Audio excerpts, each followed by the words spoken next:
on the front lines of me dealing with clients and apprentices and some of the things that they are highlighting that's true for them right now. So, first of all, I'm gonna start by saying something that if you have never followed me before, you may not have any point of reference about what I'm talking about, but just stick with me. And also go follow me on social media, on Facebook specifically, TikTok, all of that. I upload videos there as well. Instagram is at Magical Mystic or at MRain Official at all platforms. And so just look me up, MRain. Now, having said that, every year toward the end of the year, right around the time harvest season comes in, there's this energy that comes in with it, okay? And that energy is what I call a dispensation. It is a period where there is a gathering of the things that you've been working on all year long. I have awaited this dispensation, okay, this year because I feel good about it. But the period before the dispensation, okay, that crap can get real, okay? It can get really real. And so I think sometimes what happens is when we find ourselves in financial struggle, and I'm going down a little list of 3 things that I said I'm definitely going to highlight in this sofa session. So when we're in financial hardships, we go and we do everything that we know to do for the most part. And then we try some extra things, right? And so when you find yourself in the cross, I need 8,000. All I have is 1,000. I don't know nowhere else to get it from, and I don't know what else to do. I guess I'm just going to have to start losing something. And that is where you self-betray. That last part. I guess I'm going to start losing something. I guess I'm going to. No.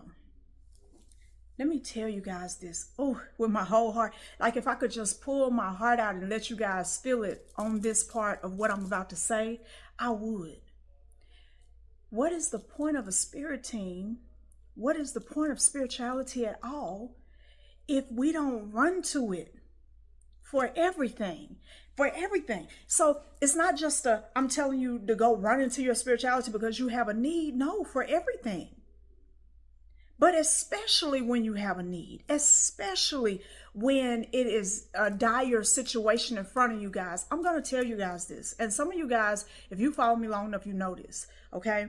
When I moved out of the house that I was renting and I decided to buy my first house since I was in mysticism, it's not the first house I ever bought, but first house that, and I still have that property, by the way, getting ready to rent it out now or Airbnb it. I hadn't decided yet. But when I bought that property, they required that I pay off one of my cars, that I pay off, because when you're self-employed, it becomes a whole thing, and I don't want to get lost in that, but when you're self-employed, you got to prove on income, and then the deductions, and this, that, and the third, and if you are self-employed, you want all the deductions you can take, and so you write your income down to, $30,000 if you can, and then, but at the same time, that's now your income when you get ready to buy a house or buy other things. And so, and there's some exceptions to that rule, but this ain't about that, right? So I had to pay off my student loans. I had to pay off my BMW. I had to pay off different things.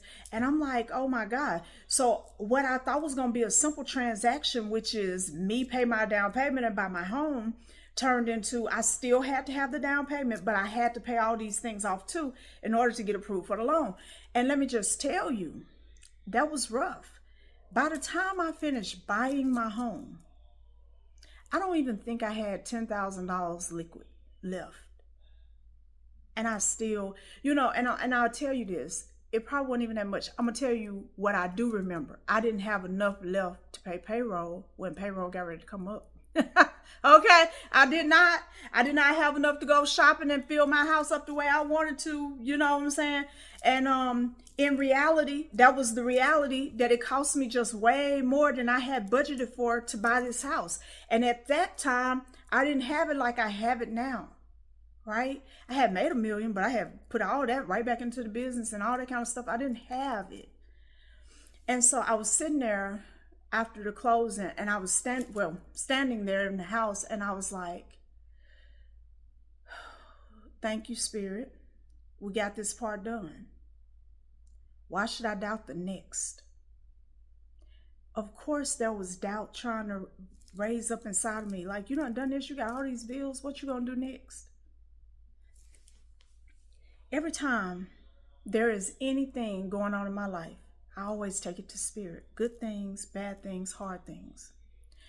Your magic is meant to carry you through, to undergird you, to direct you and guide you, to open doors that you didn't know how to open just on your own. Your words couldn't open them. Your skill set couldn't open them, but your magic added to your words and your skill set opens them. So when you done everything that you know to do and you have exhausted every possibility, that is when you go to spirit and say, hey, I have set an intention. We don't change our intentions because circumstances try to bully us into a corner. Oh, I guess I'm going to lose it now. No, your intention was to have this thing. So keep trying to have it. And I ain't even going to say trying, but you do need to apply effort toward what you say you want, but toward what you have manifested. So in that sense, trying, putting effort toward it. But you keep on having it. So it's spirit, we manifested this. I refuse to lose it. Show me now what is next, where to go next, where it's coming from next, what's going to happen next, XYZ. What's next?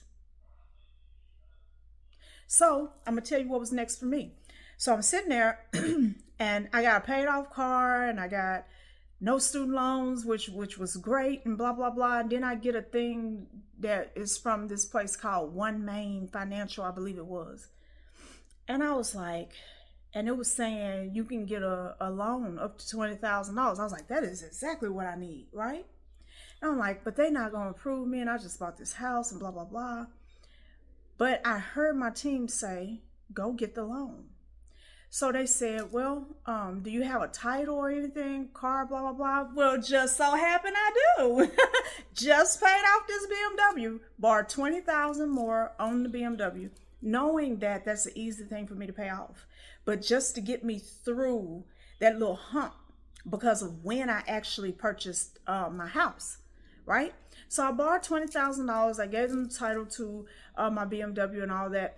And 2 months later, I paid it off. In fact, because I paid it off in 2 months, all I had to pay back was like $22,000 instead of, 30-something thousand. Because I would never take a predatory loan. But here I was taking a predatory loan, understanding how my money was flowing at the time. I've never been back in that situation before. And it's so easy for sometimes some of us, when our spirit team is directing us to what the answer is, we're caught up in our head about what we know and what we believe we know. And so we will not take those avenues because in our mind, we're too good for that. That's beneath us and we know better and all these different things. When they told me to do it, they didn't say, we're going to make sure you pay it back without having to pay all this excess money, without being robbed, blah, blah, blah. They didn't say that. They said, go this direction. And I went that direction and then got rid of that motherfucker immediately because I know, right? So the money that would have been spent for shopping and all the money I was giving away at that time, because I used to give away a lot of money all the time, I dialed that back, compacted that, paid that off, and then went right back to business as usual. Let your spirit team guide you. Keep your magic working. And when you feel the poorest, look the richest. When you feel the most destitute, look your absolute best.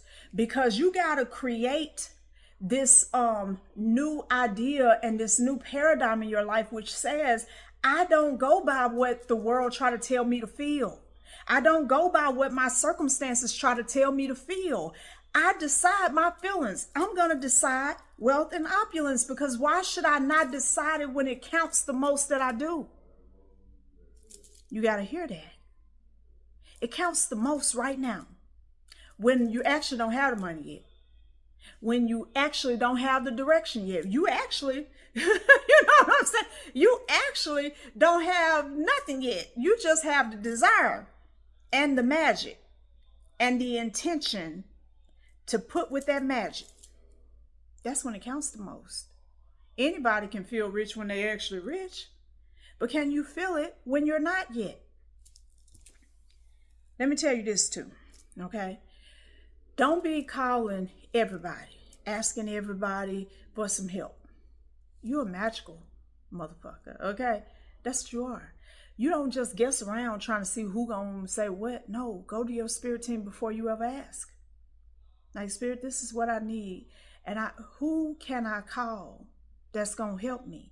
I'm gonna tell you this. I have needed help in a lot of different areas over the course of these years that I've been practicing magic.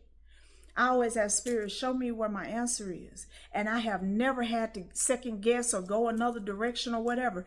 It's been times where Spirit, show me where my answer is. I talk to that person, they tell me what they know, and then they send me on to somebody else. But it is chain for chain.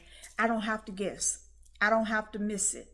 I don't have to put my business out with everybody so that everybody got all these conflicting things that they're throwing into the mix of what I'm already not satisfied with. It is not good to bleed with everybody when you're bleeding, financially, health, emotionally, relationships, in any area. Okay? Your blood is sacred. You don't put it everywhere. When you're struggling financially, you're bleeding. But that blood is still sacred and you don't put it everywhere. Okay? Now, I know that one took a little while, but I had to get into that. So outside of that, I'm going to say this to you. Don't do money work sparingly, occasionally, blah, blah, blah. Every week you should be doing something for your money. And if you got big dreams, every day. Using long burning candles help.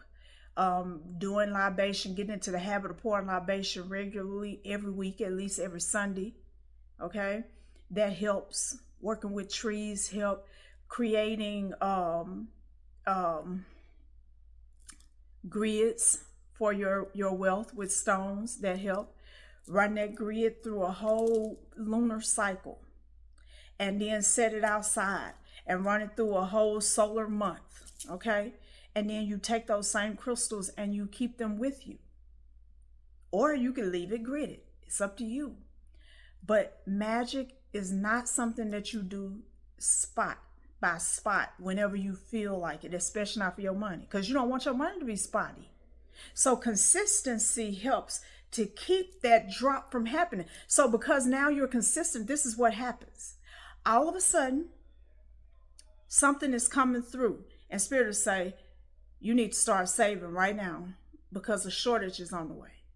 So you will know when to chill out with whatever it is that you're doing, when to double up, when to work more, when to double down on sales, when to do whatever, because you will feel the energy shifting. I told a lot of people that this period was coming and they was not studying me because they could see the money right then and they wasn't worried about what's going to happen later, because a lot of times one of the things poverty will do is make you say, well, you used to it. So when you get something, you be trying to enjoy it because you have made plans to go back to what you're used to, which is poverty.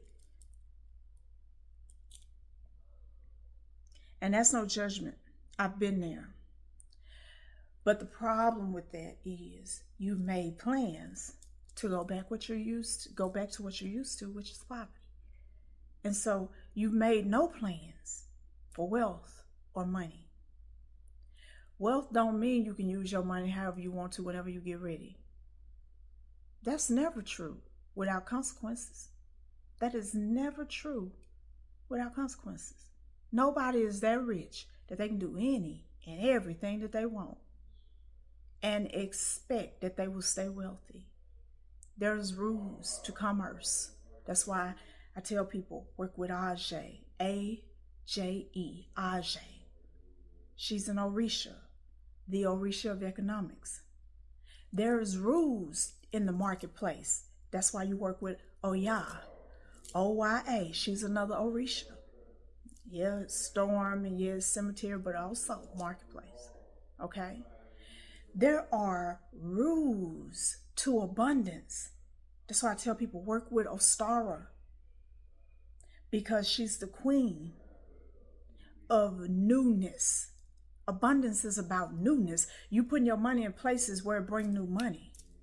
You putting your energy in places where it brings new money, where it brings new opportunity, where it brings new people who are there to support, where it brings whatever it is, whatever area you need abundance in. Sometimes it's our bodies. Okay? Which brings me to the second thing, because I don't want to put all of this about money this time. The other thing is health. Okay? So this has come up a lot of times, and I do get it. Let me just say that. It is hard to be happy while your body is in pain, but it is not impossible. Okay? And the reason why I bring that up, because a happy heart, this is actually in the Bible. A happy heart is medicine to the bones. Not a truer statement has ever been made. I don't care. I don't care what it is that you got going on. The happier you are, the healthier you're going to be.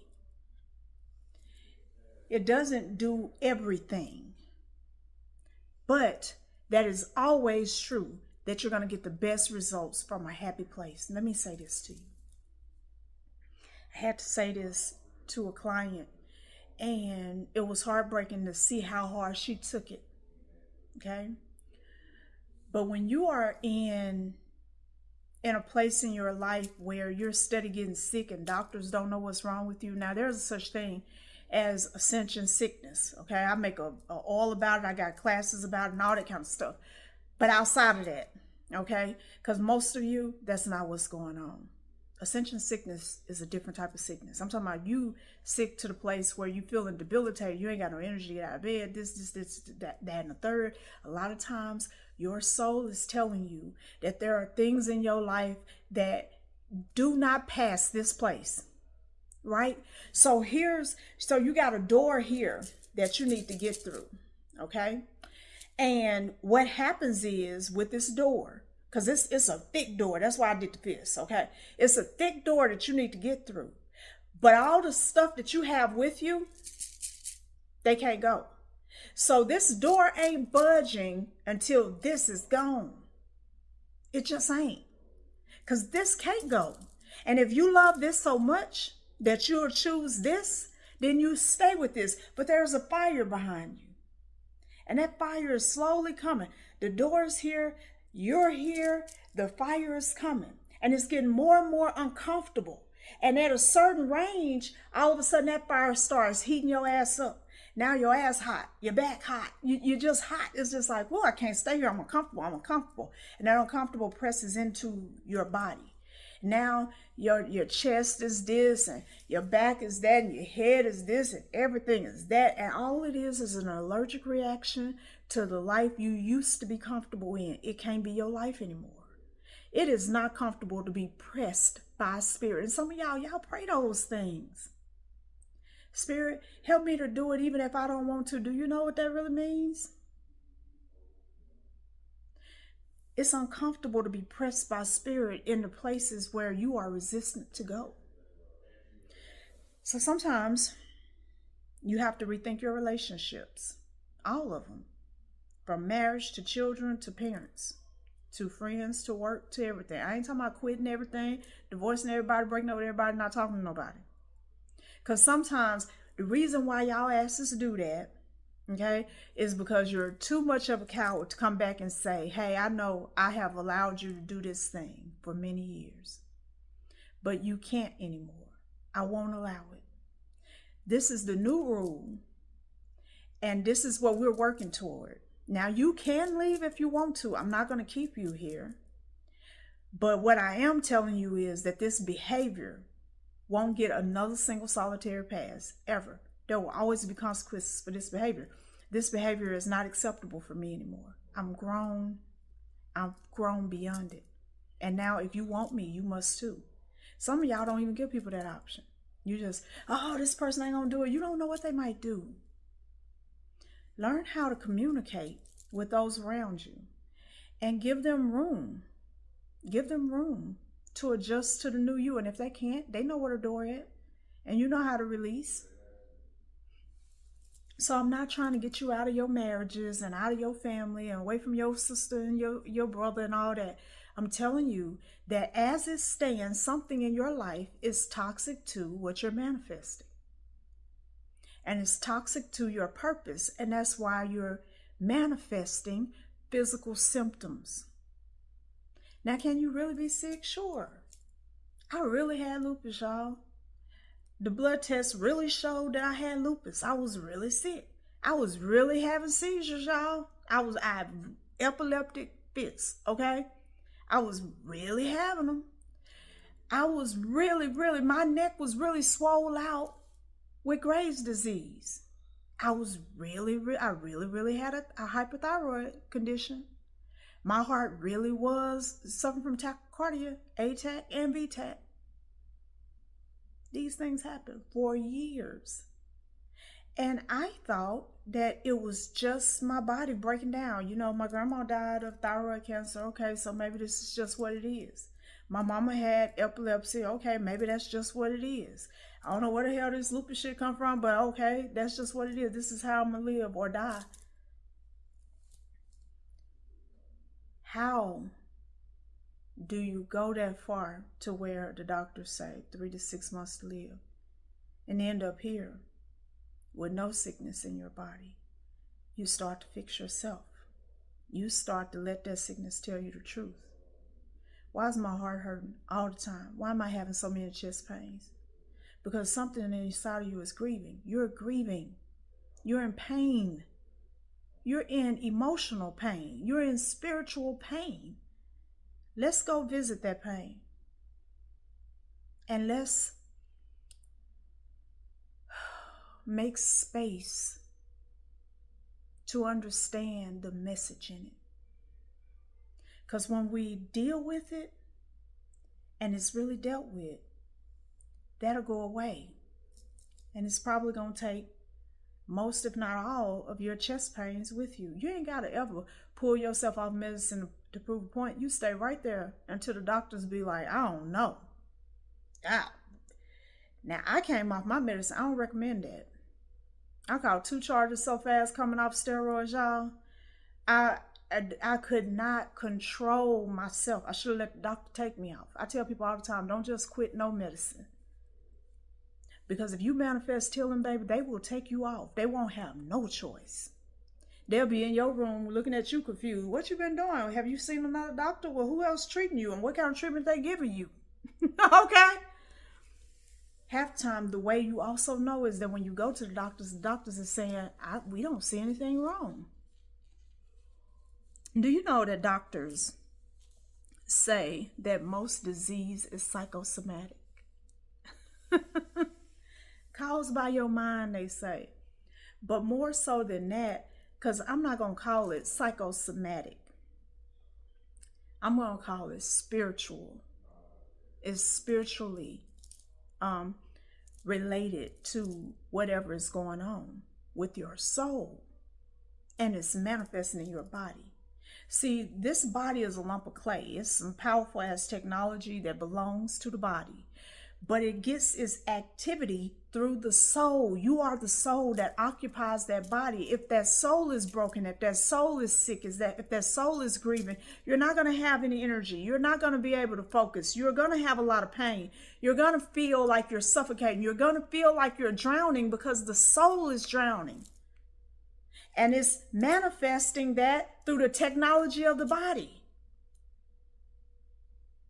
If you spend a lot of time depressed, feeling like you don't want to be here, then don't be surprised when your body manifests autoimmune disorders like mine did. Because I lived most of my life being suicidal. Hell, I think I was ready to go after I got here. Literally. Because for all the years that I can remember, I ain't never wanted to be here. Never. It'd be good moments to be like, well, that's nice, but I still I'm ready to go. You know what I'm saying? I came in like that. And it was so normal for me that I never questioned why. Now I live my life with purpose, on purpose. I ain't going no motherfucking where until my purpose is done. Okay? It's just what it is. If that's tomorrow, that's tomorrow. And I'm not mixed up about it. I don't need long life. I need a purposeful, full life. It'll be when it'll be. And I'm okay with it. I ain't rushing it. I ain't calling it. I'm going to enjoy everything that I was put here to enjoy, and I'm going to do everything that I was put here to do, and that is the intention. And that is why my body feels so harmonized as far as sickness not existing. I'm not blaming you for your financial situation or your health situation. It is your responsibility, but it's not your fault. You got to see the difference. Your finances are your responsibility. Your happiness, your responsibility. Your health, your responsibility. Your relationships, your responsibility. Not the breakdown of all these things is your fault. It ain't his fault or her fault either. It's places where sometimes we don't know how to take our responsibility more seriously. We lack knowledge, we lack inspiration, we lack oversight, we lack whatever we might lack. And so we allowed that thing to go lacking because of what we lacked. I want you to know something from the bottom of my heart. I love people. It's the weirdest thing because I'm kind of between us. I'm a little grouchy at times. I could be something else. You know what I'm saying? I'm finicky and kind of, but I love people. And so I don't want to be around them all the time. I don't really be wanting to talk on the phone neither. But I love them. And so I say that to say I love you as well. But it doesn't matter who loves you if you don't love yourself. It's all nothing. I love people enough to tell them the truth that being broke is dangerous. I love people enough to tell them the truth that being sick a lot of times has more to do with how we have not loved ourselves than it has to do with the genetics. Genetics is a real thing. Predisposition to certain disease is a real thing. But a lot of that is dietary. Some of that is absorbed heartache and pain that just carried on through you. You literally inherited a broken heart, and you've been fostering it all your life.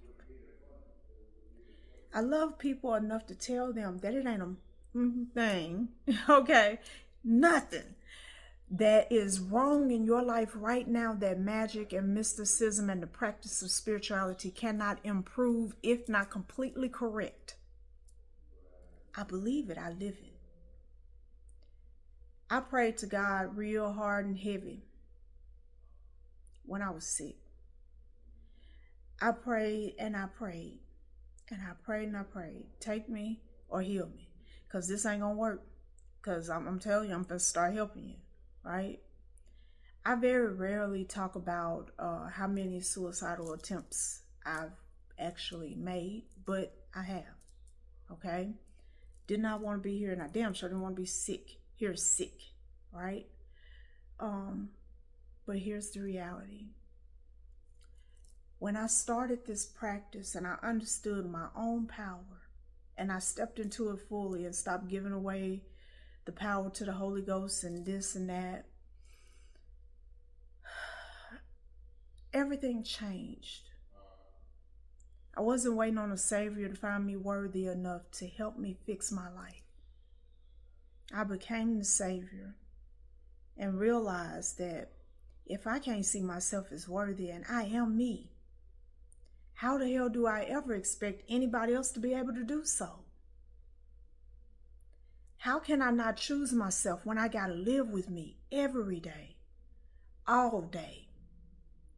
And people, you know what, they try their best. Some of them really try their best. But you can't expect them to know how to love you if you don't even know how to love you. So they come with all these suggestions and ideas, but it's not for you. That's the best of their thinking. They're not you. You got to find it inside of yourself to choose you and then know what that means. So I started loving myself like as if I was my own child, because my love for my son is dynamic. I am always on his side. I don't give a god dang about it, right? I'm on his side because where else would I be? That's mine. I birthed that. And right or wrong, we're going to figure it out. But on his side don't mean kissing his ass or allowing him to just do whatever he want to do. I tell him the truth. That's how you know you're on somebody's side. You tell them the truth. You hold space for them to embrace that truth. And so I started doing that for myself. I started telling myself nothing but the truth. Holding space for me to get it. Holding space for me to start wobbling a little bit, trying to learn to walk again. It's like, oh, that's cute. Look at you trying. I am trying. And celebrating every try every failure, every time I failed and got back up, really celebrating it. I treated myself as any loving mother would their own child. And in doing so, I really learned how to embrace myself.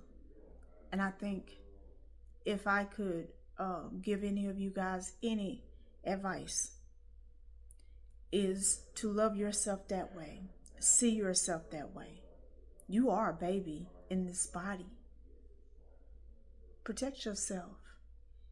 Defend yourself. Direct yourself. Don't just leave yourself like a weed. Oh, weeds are growing in my garden, blah, blah, blah. I can't help how I feel. That's just how I feel. I can't help how this feels. That's just how it feels. And I can't help what's... You can help it. You powerful motherfucker. You can help it. And you will help it. Okay? I love you guys. Be sure to check out the shop at magicalmystic.com. Get your classes or sign up for apprenticeship at divinityacademy.com. And I look forward to seeing you guys soon. Oh, also, you can also check out the Moments of Mindfulness podcast website, which is momentsofmindfulnesspodcast.com. Okay, so check that out. And I look forward to talking to you guys again soon. Have a good one.